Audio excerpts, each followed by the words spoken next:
Hello everyone and welcome to this video session on noise pollution, a key topic under Environmental Science and Sustainability Unit 2. This is Tamil Chelvi from the Department of Computer Science and Design at SNS College of Engineering. Let's begin with a basic understanding of noise pollution refers to excessive harmful sound that disturb the environment and human well-being also. It's one of the most overlooked forms of pollution but has far-reaching consequences on both human and wildlife. Causes.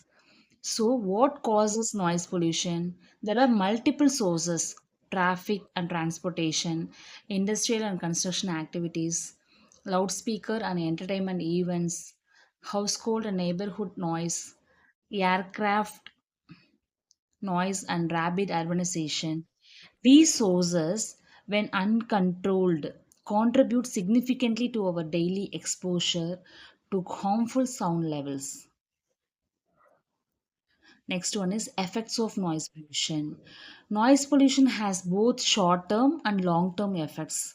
Some of the key impacts include hearing loss and increased stress, sleeping disturbances, reduced productivity, health problems like high blood pressure, and a significant negative impact on wildlife habitats and behavior. Next one is prevention and solution. What can we do to prevent noise pollution?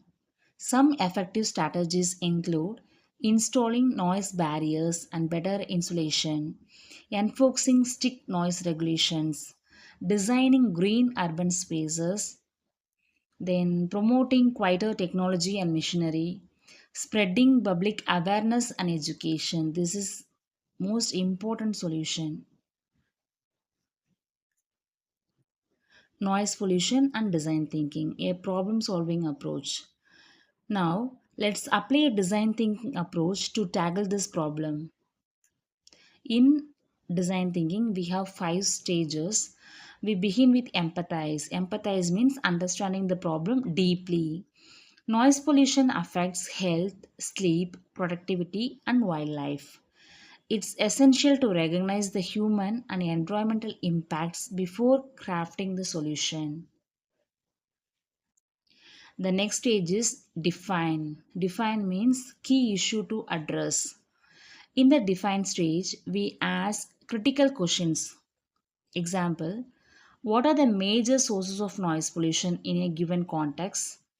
Who is most affected by it? And what are the barriers to effective noise control? The third stage is ideate, generating solutions.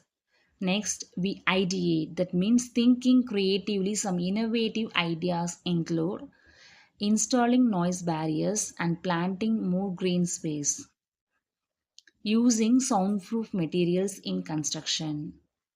Third one, declaring silent zones in sensitive areas.